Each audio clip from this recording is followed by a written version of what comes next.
Let's move on, though, to events closer to home that the government would hope were happening further away from home, and that is the Rwanda policy. The Safety of Rwanda bill returns to the House of Commons today. There'll be votes on it. No doubt it will go straight through. There might be a few amendments here and there. Back to the Lords, back again, and then expected to become law by Friday.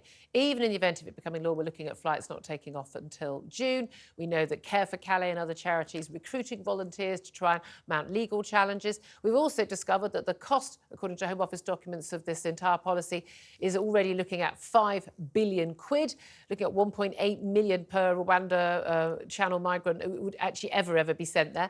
And we've also seen some documents suggesting that under Suella Braverman's Home Office tenure, that actually they were looking at pretty much every other country under the sun as somewhere else to send people, including the lovely holiday destination I can highly recommend of Costa Rica, although nothing has been agreed. A, do you think anyone is ever going to get on a flight to Rwanda? And B, is that going to deter Channel migrants? Well, of course, all of this is about deterrence. It's about deterring those who spend, by the way, thousands of pounds to get into rickety, terrible boats and risk the chance of dying, which many have done, and particularly young children, to cross over to the UK. And what you're trying to say to them through this program is, look, it's simply not worth doing that, because at the end of it all, you'll spend all that money, you'll risk death, and then there's a very strong probability that you will then be sent somewhere else that will make it even more difficult for you to cross. So deterrence is what this is about.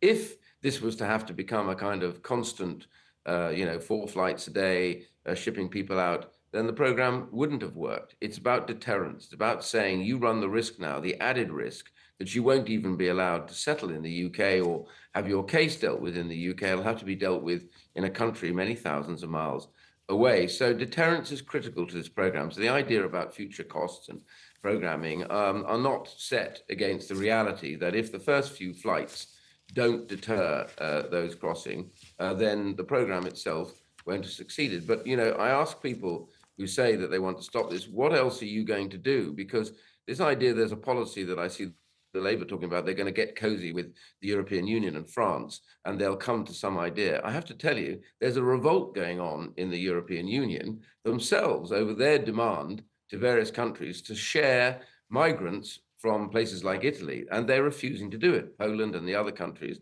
in Eastern Europe particularly, but also, the Germans and others are determined that they're not going to put up with this. So do we really think that the European countries are going to somehow say, but we'll do a special case for the UK? No, they won't. We already pay the French huge sums of money to stop them and work with them. I don't know what more they think we're going to do. The answer is the only chance we've got is deterrence, and deterrence in the European Union as well against them crossing. And this is critical because it's really risking life and limb for the off chance that you'll be able to settle here and have a case dealt with that allows you to stay permanently. And that's what is going on, and deterrence is what this is about. Indeed. I mean, again, I can't see it ever actually happening in terms of on a scale where it would be a deterrent. You're going to be playing the odds going across the channel. You're playing the odds of the chances of being sent to Rwanda and just starting the whole process all over again.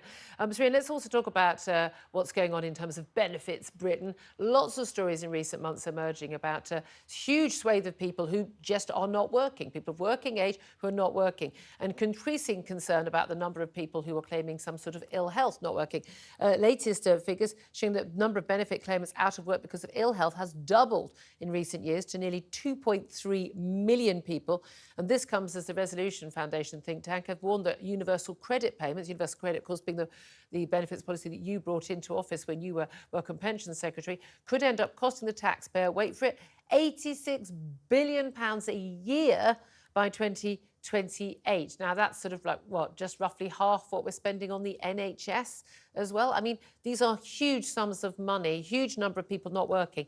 Are all these people, an awful lot of these people, are they swinging the lead? Have we just made it too easy for people to claim mental health problems, stress, all of that to stop people working? Is there something going on that we need to know about? Well, it's worth reminding that when universal credit arrived and when I was there and when we left, it actually had reduced the number of workless households to the lowest level since the records began. So there was a huge success story prior to COVID. What's right at the heart of this is what happened during COVID. Yep. And the government, in their determination, therefore, to cover everybody and make sure nobody was left out, Universal Credit took on 2 million people, I think, in the course of the first 3 to 4 weeks. And of course, bear in mind that this was the case, they lifted all of the sanctions and difficult, areas that would have tightened the process of getting onto that. So that was all lifted, opened the door to a lot of people coming on.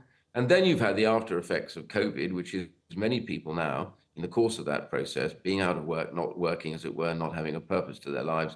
There are a lot of mental health problems that have erupted. Now, we know that mental health make up about 60% of the new claims.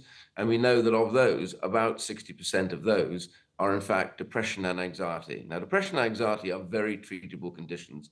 And therefore, what's required is a much more aggressive process of treating those who declare depression and anxiety. And of course, what's the number one best treatment for depression and anxiety? It's work.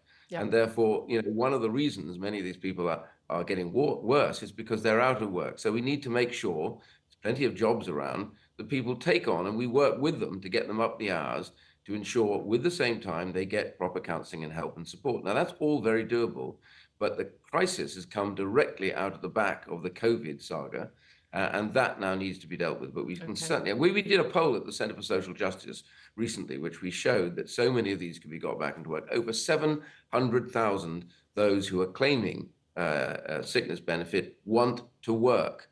But the trouble is, they say, it gets in the difficulties of getting into work and holding work are there. And those things can be tackled quite simply and quite quickly. And I've been asking the government to do that. We did it before COVID. They relaxed all of those checks.